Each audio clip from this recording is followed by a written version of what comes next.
Blue Beard by Andrew Langs.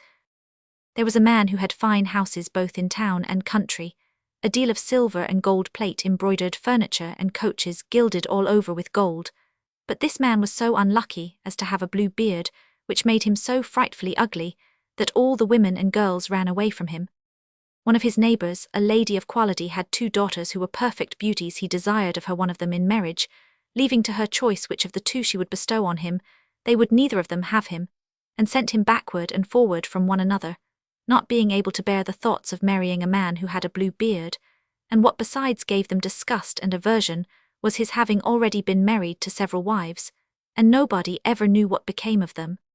Blue Beard, to engage their affection, took them with the lady their mother, and 3 or 4 ladies of their acquaintance with other young people of the neighbourhood, to one of his country seats where they stayed a whole week. There was nothing then to be seen, but parties of pleasure, hunting, fishing, dancing, mirth and feasting. Nobody went to bed, but all passed the night in rallying and joking with each other. In short, everything succeeded so well that the youngest daughter began to think the master of the house not to have a beard so very blue, and that he was a mighty civil gentleman.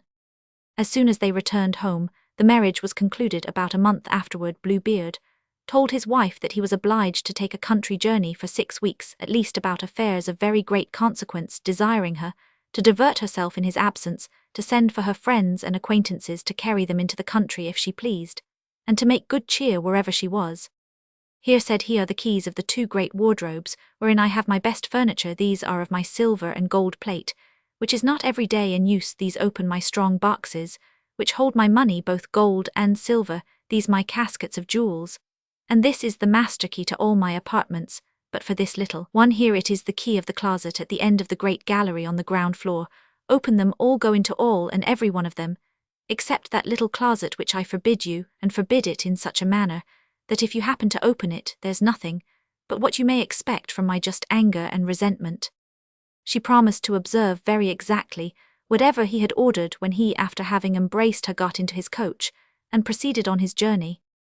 Her neighbours and good friends did not stay to be sent for by the new married lady, so great was their impatience to see all the rich furniture of her house, not daring to come, while her husband was there because of his blue beard, which frightened them. They ran through all the rooms, closets and wardrobes, which were all so fine and rich that they seemed to surpass one another. After that they went up into the 2 great rooms, where was the best and richest furniture. They could not sufficiently admire the number and beauty of the tapestry, beds, couches, cabinets, stands, tables and looking-glasses, in which you might see yourself from head to foot. Some of them were framed with glass, others with silver plane, and gilded the finest and most magnificent ever were seen. They ceased not to extol and envy the happiness of their friend, who in the meantime in no way diverted herself in looking upon all these rich things. Because of the impatience she had to go and open the closet on the ground floor, she was so much pressed by her curiosity that, without considering that it was very uncivil to leave her company, she went down a little back staircase, and with such excessive haste that she had twice or thrice like to have broken her neck. Coming to the closet door, she made a stop for some time, thinking upon her husband's orders, and considering what unhappiness might attend her if she was disobedient, but the temptation was so strong she could not overcome it. She then took the little key and opened it, trembling, but could not at first see anything plainly, because the windows were shut. After some moments, she began to perceive that the floor was all covered over with clotted blood, on which lay the bodies of several dead women ranged against the walls. These were all the wives whom Bluebeard had married, and murdered one after another. She thought she should have died for fear, and the key which she pulled out of the lock fell out of her hand. After having somewhat recovered her surprise, she took up the key, locked the door, and went upstairs into her chamber to recover herself. But she could not, she was so much frightened, having observed that the key of the closet was stained with blood. She tried 2 or 3 times to wipe it off, but the blood would not come out. In vain did she wash it and even rub it with soap and sand. The blood still remained, for the key was magical, and she could never make it quite clean. When the blood was gone off from one side, it came again on the other. Bluebeard returned from his journey the same evening, and said he had received letters upon the road informing him that the affair he went about was ended to his advantage. His wife did all she could to convince him. She was extremely glad of his speedy return. Next morning he asked her for the keys, which she gave him, but with such a trembling hand that he easily guessed what had happened. "What," said he, "is not the key of my closet among the rest?" I must certainly have left it above upon the table, said she.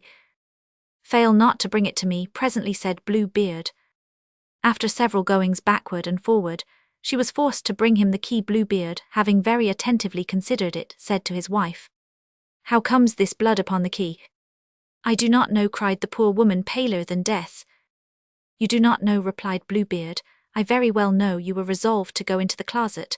Were you not? Mighty well, madam, you shall go in and take your place among the ladies you saw there.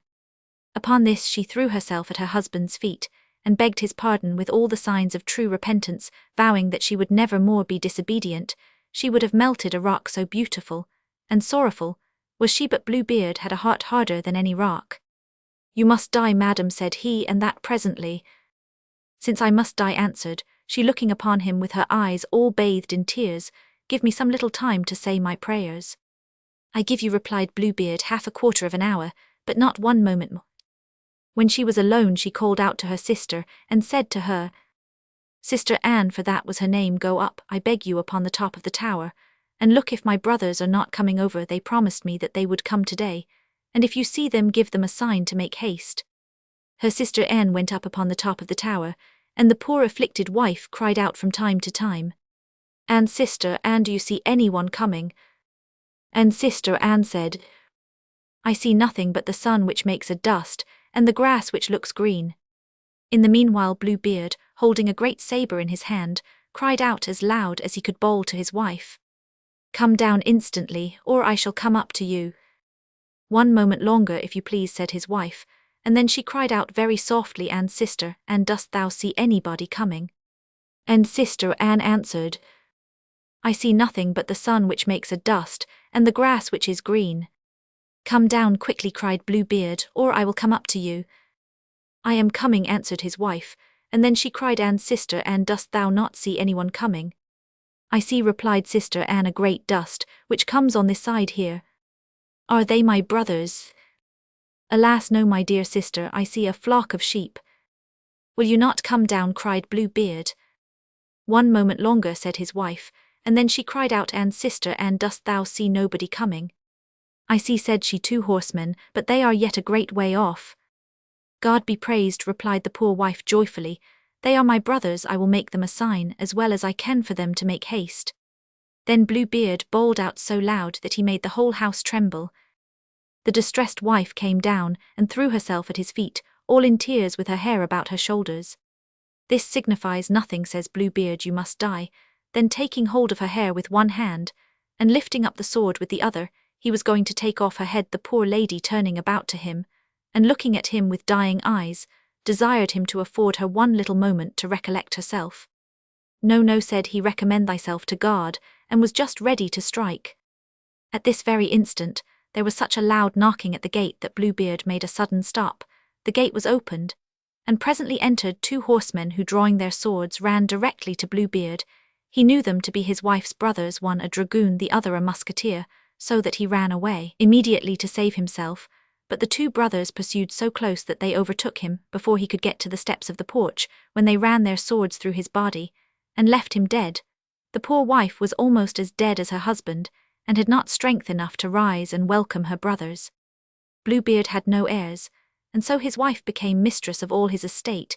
She made use of one part of it to marry her sister Anne to a young gentleman, who had loved her a long while, another part to buy captains' commissions for her brothers, and the rest to marry herself to a very worthy gentleman, who made her forget the ill time she had passed with Bluebeard. 1.